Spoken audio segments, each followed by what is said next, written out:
మంచిది. ఇక్కడ వాక్య భాగంలో దేవుడు మాట్లాడుతూ, నిజానికి నిన్నటి దినాన్న 17 అధ్యాయం మనం చదివే 17 అధ్యాయాన్ని మనం ధ్యానం చేసుకున్నాం. ఈ 17 అధ్యాయంలో మనం చూసినట్టయితే ఏదైనా సరే దేవుడికి అర్పించేటప్పుడు, ఏదైనా దేవునికి సమర్పించేటప్పుడు అది దేవుని సన్నిధికే తీసుకురావాలని చెప్పేసి దేవుడు మాట్లాడి అన్ని జనులు చేసినట్టుగా చేయొద్దు అని చెప్పి ఒక నిబంధన అనేది దేవుడు ఏర్పాటు చేసి, ఒక విధానం అనేది దేవుడు క్రమం అనేది నేర్పిస్తున్నాడు.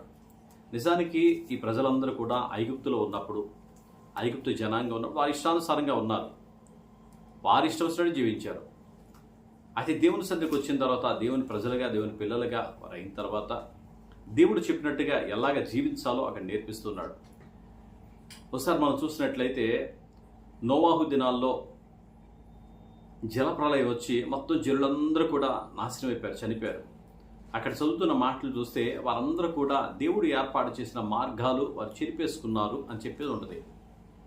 అంటే దేవుడు కొన్ని విధానాలు అనేవి మనుషులకు ఇచ్చారు, కానీ ఆ మనుషులు ఆ విధానాలు పాటించలేదు.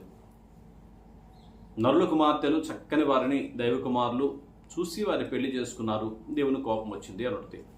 అంటే లోకంలో ఆడంబరాలు, లోకంలో అందాలు, లోకంలో చందాలు అవన్నీ చూసి మోసపోవద్దు, అవన్నీ వ్యర్థమని దేవుడు ఎన్ని రకాలుగా చెప్పినా సరే మనుషులుగా ఉన్న వీరు దేవునికి లోబడకుండా ఇష్టానుసారంగా జీవిస్తూ వారికి మార్గాలన్నీ చెరిపేసుకున్న ఆ పరిస్థితుల్లో వావి వరస లేకుండా, చిన్న పెద్ద లేకుండా వారి జీవితాలు విచ్చలవిడిగా వారు జీవిస్తున్న ఆ పరిస్థితులన్నింటిలో దేవుని యొక్క ఉగ్రత రాగా నోవాహు దినాల్లో ఆ జలప్రలయం ద్వారా మొత్తం సమూలంగా జనులందరినీ కూడా దేవుడు నాశనం చేశాడు. ఆ జనులను చూసినప్పుడు దేవుడు బాధపడుతూ ఉన్నాడు, అయ్యో ఇలాంటి వారిన నేను తయారు చేశాను, ఇలాంటి వారిన నేను సృష్టించాను అని చెప్పేసి దేవుడు ఎంతో దుఃఖపడిన సందర్భం, పశ్చాత్తాపడిన సందర్భాన్ని అక్కడ మనం చూస్తాం. అంటే దేవుణ్ణి దుఃఖపెట్టి, దేవుణ్ణి బాధ పెట్టి మన జీవితంలో సంతోషం ఉంటుందా? దేవుడు మన కోసమే ఈ భూమి ఆకాశాలు సృజించాడు, మన కోసమే సర్వ సృష్టిని కూడా సృష్టించాడు. వాటన్నిటిలో ఆనందించేది మనమే.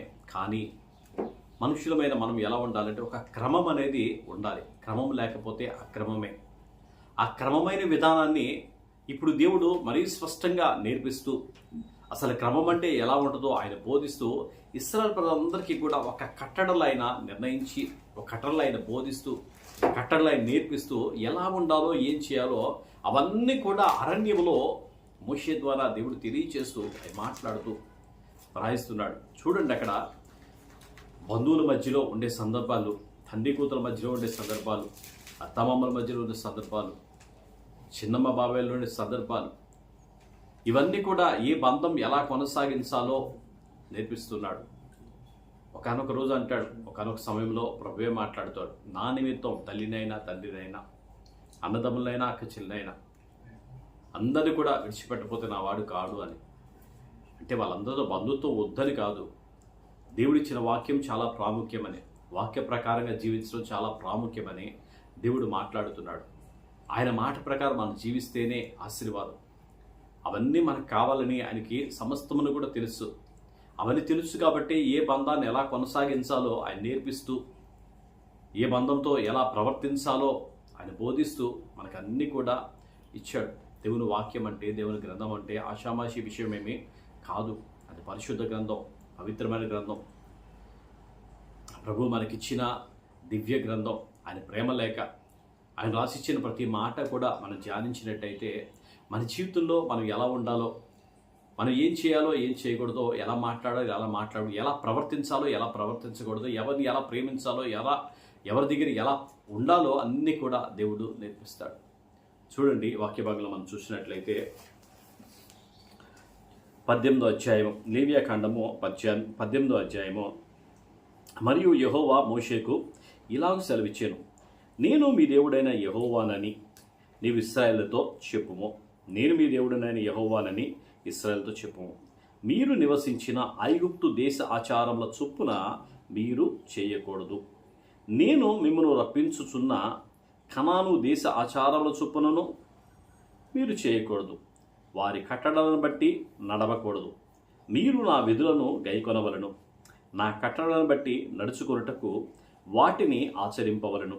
మీ దేవుడనగు నేను యెహోవాను. మీరు నా కట్టడలను నా విధులను ఆచరింపవలను. వాటిని గైకొనువాడు వాటి వలన బ్రతుకును. నేను యెహోవాను. హల్లెలూయా అని చెప్తున్నాడు. ఎంతో ఖచ్చితంగా చెప్తున్నాడు, నేను యెహోవాను, నేనే దేవుడను. ఎందుకంటే మిమ్మల్ని అందరూ సృష్టించిన సృష్టికర్తను నేను. మీరు ఐగుప్తులో ఉన్నారు, వారి ఆచారాలు పాటించడానికి వీల్లేదు. మీరు కనాను దేశానికి వెళ్తున్నారు, వారి ఆచారాలు కూడా పాటించడానికి వీల్లేదు. ఎందుకంటే వారు పాటించే ఆచారాలన్నీ కూడా, ముందు ఉన్న పరిస్థితులన్నీ కూడా చూసిన వారు, తర్వాత జరిగేవి కూడా చూసేవారు. అంటే లోకమంతా ఇలా ఉందిలే, ఏం పర్వాలేదులే అని అనుకుంటారు వాళ్ళు. మనం లోకంలో చూసిన దాన్ని బట్టే కదా. నువ్వు పాపివి అంటే ఎవడు ఒప్పుకుంటాడు?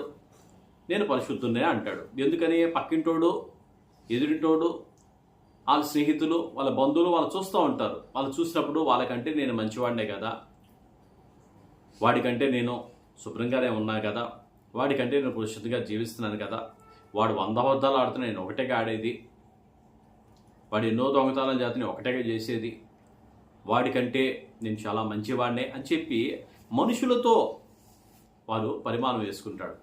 మనుషులతో వాళ్ళు తూచుకుంటారు. మనుషులతో కాదు తూచుకోమని చెప్పి దేవుడు చెప్పట్లా. దేవునితో తూచుకోండి.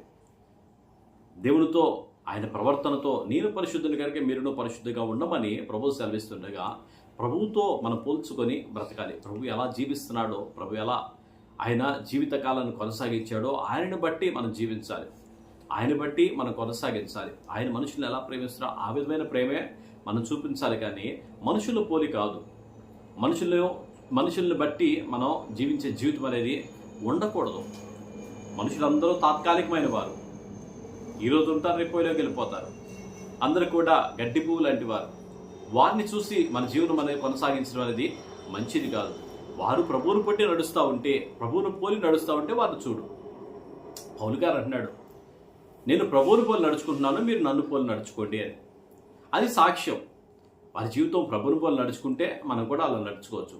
అదే మనుషులను పోలి వారిని చూసి వీరిని చూసి నడుచుకుంటా ఉంటే ఆ జీవితం మనకి వద్దే వద్దు. ప్రభువే చెప్తున్నాడు, చూడండి నేను యెహోవాను, నా సన్నిధిలో మీరు నిందారహితులై ఉండండి. ఎక్కడ కూడా ఐగుప్తులో మీరు చూస్తారు, చాలా రకాల మనుషులు, చాలా రకాల ఆచారాలు, చాలా యొక్క పద్ధతుల్ని మీరు చూస్తారు. అవి చేసుకోవడానికి, అలా ఉండడానికి వీల్లేదు. అలాగే మీరు కనాను దేశం వెళ్తున్నారు, వాళ్ళు కూడా చేస్తున్నారు, వాళ్ళ విధానాలు కూడా ఉండడానికి వీల్లేదు. వారు పసిపిల్లలు సహా బలులు ఇచ్చేస్తారు. వారి దేవతలకి పసిపిల్లల్ని వారి ఆస్తుల కోసమో ఐశ్వర్యం కోసమో, ఈ రోజులు కూడా అక్కడక్కడ వింటూ ఉంటాం, నరబలి ఇచ్చారని. నరబలి దేనికి ఇచ్చారు అంటే వారికి ఆస్తి వస్తనో లేదా సిరి సంపదలు కలుగుతాయనో వారి బలి ఇచ్చేవారు. అలాగే కనాను ఆచారాలు అలా ఉంటాయి. కనాను యొక్క ఆ యొక్క సాంప్రదాయాలు అలా ఉంటాయి. డబ్బు కోసం, ధనం కోసం బంధువులను, బంధుత్వాలని ఏదైనా సరే వాళ్ళు వదులుకోవడానికి సిద్ధమే. వాళ్ళకి ఏ ప్రేమలు కూడా లేని పరిస్థితులు ఎన్నో సందర్భాలు మనం చూస్తాం. వారిని చూసి చేసినప్పుడు దేవుని ఉగ్రత వారి మీదకి రావడం కూడా మనం చూస్తాం. దేవుని కోపం రగులుకోవడం కూడా మనం చూస్తాం. అయితే ఈ ఇశ్రాయేలు ప్రజలందరికీ ముందుగానే తెలియజేస్తూ ఉన్నాడు దేవుడు. ముందుగానే వారికి తెలియజేస్తూ, ముందుగానే వారితో మాట్లాడుతున్నారు. ఏమి చేయాలో, ఏమి చేయకూడదో, వారు ఎలా ఉన్నారో అన్నీ కూడా దేవుడికి సమస్త జాతి గురించి తెలుసు, సమస్త మనుషుల గురించి తెలుసు, సమస్త మనుషుల విధానాల గురించి, వాళ్ళ పద్ధతుల గురించి, వాళ్ళ ఆచారాల గురించి అన్నీ కూడా తెలుసు కాబట్టి ఆయన సమస్త మానవాళి మీద ఆయన కృపను చూపిస్తూ అందరికీ కూడా ఆయన జ్ఞానాన్ని పంచుతూనే ఉన్నాడు. మనుషులు జ్ఞానం లేకే నశించిపోతున్న పరిస్థితులు ఎన్నో కూడా చూస్తున్నాం. ఏ జ్ఞానం లేదయ్యా అంటే దేవుని జ్ఞానం లేదు. దేవుని యొక్క విజ్ఞానం లేక మనుషులు నశించిపోతూ ఉన్నారు. ఆయన ఏం కోరుకుంటున్నాడో ఆ విధానం అనేది లేక. చూడండి ఇక్కడ అలు మాట్లాడుతూ, నేను యెహోవాను 6వ వచనంలో, మీలో ఎవరునో తమ రక్త సంబంధుల మానఛాదమును తీయుటకు వారిని సమీపించకూడదు. నేను యెహోవాను. నీ తండ్రికి మానఛాదములున్న నీ తల్లి మానఛాదమును తీయకూడదు. మరి నీ తల్లి మానఛాదమును తీయకూడదు. నీ తండ్రి భార్య మానఛాదమును తీయకూడదు, అది నీ తండ్రిదే. నీ సహోదరి మానఛాదమును, అనగా నీ ఇంటిలో పుట్టినదేమి, వెలుపట పుట్టినదేమి, నీ తండ్రి కుమార్తె యొక్క నీ తండ్రి కుమార్తె యొక్క అయినను నీ తల్లి కుమార్తె యొక్క అయినను మానఛాదమును తీయకూడదు. నీ కుమారుని కుమార్తె మానఛాదమును అయినను కుమార్తె మానఛాదమునైనను తీయకూడదు. అది నీది. నీ తండ్రి వల్ల పుట్టిన నీ తండ్రి భార్య కుమార్తె నీ సహోదరి, ఆమె మానఛాదమును తీయకూడదు. నీ తండ్రి సహోదరి మానఛాదమును తీయకూడదు, ఆమె నీ తండ్రి రక్త సంబంధి. నీ తల్లి సహోదరి మానఛాదమును తీయకూడదు, ఆమె నీ తల్లి రక్త సంబంధి. నీ తండ్రి సహోదరుల మానఛాదమును తీయకూడదు, అనగా అతని భార్యను సమీపింపకూడదు, ఆమె నీ పినతల్లి. నీ కోడలి మానఛాదమును తీయకూడదు, ఆమె నీ కుమారుని భార్య, ఆమె మానఛాదమును తీయకూడదు. నీ సహోదరుని మానఛాదమును తీయకూడదు, అది నీ సహోదరుని మానము. ఒక స్త్రీ మానఛాదమును ఆమె కుమార్తె మానఛాదమును తీయకూడదు, ఆమె సహోదరిని కుమార్తె మానఛాదమునైనను ఆమె కుమార్తె మానఛాదమునైనను తీయుటకు వారిని చేర్చుకొనకూడదు, వారు ఆమె రక్త సంబంధులు. అది దుష్కామ ప్రవర్తన. నీ భార్య బ్రతికి ఉండగా ఆమెను పీడించుటకు, ఆమె సహోదరుని మానఛాదమును తీయుటకు ఆమెను పెళ్లి చేసుకొనకూడదు. పవిత్రత వలన స్త్రీ కడగా ఉండినప్పుడు ఆమె మానఛాదం తీయుటకు ఆమెను సమీపించకూడదు. నీ పొరుగువాని భార్య యందు నీ వేరస్కలనము ఆమె వలన అపవిత్రత కలగి చేసుకొనకూడదు. నీవు ఏ మాత్రమునో నీ సంతానమునో మెలేకు నిమిత్తము అగ్నిగుండము దాటనీయకూడదు. నీ దేవుని నామమును అపవిత్రపరచకూడదు. నేను యెహోవాను. స్త్రీశయనం వల్లే పురుష శయనము కూడదు, అది హేయము. ఏ జంతువులందు నీ వీర్యస్ఖలనము చేసి దాని వలన అపవిత్రత కలగజేసుకొనకూడదు. జంతువు స్త్రీని పొందునట్లు ఆమె దాని ఎదుట నిలవరాదు, అది విపరీతము. వీటిలో దేని వలననో అపవిత్ర కలుగజేసుకొనకూడదు. నేను మీ ఎదుట నుండి వెళ్ళగొట్టుచున్న జనములు వాటన్నిటి వలన అపవిత్రులైరి. ఆ దేశము అపవిత్రత కలది గనుక నేను దాని మీద దాని దోష శిక్షను మోపుచున్నాను. ఆ దేశమందు కాపురమున్న వారిని వెళ్ళగక్కి వేయుచున్నాను. కాబట్టి ఆ దేశము మీకంటే ముందుగానున్న ప్రజలను వెళ్ళగక్కి వేసిన ప్రకారము మీ అపవిత్రతను బట్టి మిమ్మును వెళ్ళగక్కి వేయకుండానట్లు మీరు, అనగా స్వదేశీయే గాని మీలో నివసించు పరదేశీయే గాని ఈ హేయమైన క్రియలన్నిటిలో దేనిని చేయక ఈ నా కట్టడలను ఈ నా విధులను ఆచరింపవలను. ఎవరు అట్టి హేయ క్రియలలో దేనినైనను చేయుదురో వారు ప్రజల్లోండి కొట్టివేయబడుదురు. కాబట్టి మీకంటే ముందుగానున్నవారు అనుసరించిన ఆ హేయమైన ఆచారములలో దేనినైనను ఆచరించుట వలన అపవిత్రత కలగజేసుకొనకుండునట్లు నేను మీకు విధించిన విధి అనుసరించి నడుచుకొనవలను. నేను మీ దేవుడనైనా యెహోవాను. హల్లెలూయా. దేవుడు అంత ఖచ్చితంగా అని చెప్తున్నాడు. అని సమస్తమును కూడా సమస్త జాతి గురించి ఆయనకి తెలుసు, తెలియనిదేమీ లేదు. అందుకే చెప్తున్నాడు, నీకు ముందు ఉన్న జనులందరూ కూడా వారు ఆ విధంగానే ఉంటేనే ఆ దేశం వారిని కక్కివేసింది, వారిని తోసేసింది. ఇలాంటి వారినా నేను మోసేది? బంధాలు భావబంధాలు ఏమీ లేని పశువులనా నేను మోసేది? అటువంటి పిచ్చి ప్రవర్తన కలిగిన వారినా నేను మోసేది అని చెప్పి అది దేవునికి ఎంతగానో మొరపెట్టి ఉంటుంది ఆ దేశం. ఇప్పుడు యెరూషలేములోకి వీళ్ళు వచ్చిన తర్వాత వీళ్ళు ఎలా ఉండాలో దేవుడు వారికి తెలియచేస్తూ మాట్లాడుతున్నాడు. మన బంధువుల్లో కానీ రక్త సంబంధుల్లో కానీ మన ప్రవర్తన ఎలా ఉండాలో, దుష్కామ ప్రవర్తన అనేది చాలా విపరీతమని ఆయన చెబుతూ ఉన్నాడు. నేను యెహోవాను, నా ఎదుట మీరు నిందార్హులే ఉండాలి. నీకు ముందున్న దేశం అలాగే ఉన్నారు, అందుకే వారందరూ కూడా నాశనం అయిపోయారు. మీరు అలా నాశనం అయిపోకుండా, మిమ్మల్ని కూడా అలా క్రక్కివేయకుండా నేను ముందుగానే మీకు తెలియజేస్తున్నాను. అయినప్పటికీ కూడా దేవుడు తెలియజేసిన అనేకమైన విషయాల్లో వాడు పడిపోయిన వారిగా, చెడిపోయిన వారిగా ఉండి దేవుని ఉగ్రతను సంపాదించుకున్న వారిగానే ఉన్నారు. దావీదు యొక్క కుమారుడు అమ్నోను అదే పని చేశాడు. అలాగే హేరోదు తన తమ్ముడు భార్యతో అలాగే సంబంధం కొనసాగించుకున్నాడు. యోహాను హెచ్చరిక చేశాడు. అబ్షాలోము అమ్నోను చంపేశాడు. ఇవన్నీ కూడా దేశం మీదకి, ఆ కుటుంబం మీదకి కీడు తెచ్చేవిగానే ఉన్నాయి. ఇంకా చాలా విషయాల్లో చాలామంది అలాంటి పరిస్థితుల్లో ఉన్నవారు. వీళ్ళందరూ చేసిన దాన్ని బట్టి మెలెకు దేవతకు వాళ్ళు అది పసిపిల్లల్ని బలిచ్చిన సందర్భాలు ఉన్నాయి. అవన్నీ ఆ దేశ ఆచారాలు. మనం ప్రేమించేవారిగానే ఉండాలి. మన బంధాలు చాలా చక్కగా కొనసాగించేవారిగా ఉండాలి. క్రీస్తు ప్రేమను కలిగిన వారిగా ఉండాలి. కానీ దేవుని కోపం పుట్టించేలాగా ఉండకూడదని దేవుడు ఎంతో ఖచ్చితంగా మాట్లాడుతూ, నేను యెహోవాను, నేను సర్వసృష్టికర్త అయిన దేవుడను, నేను మమ్మల్ని సృష్టించిన సృష్టికర్తను.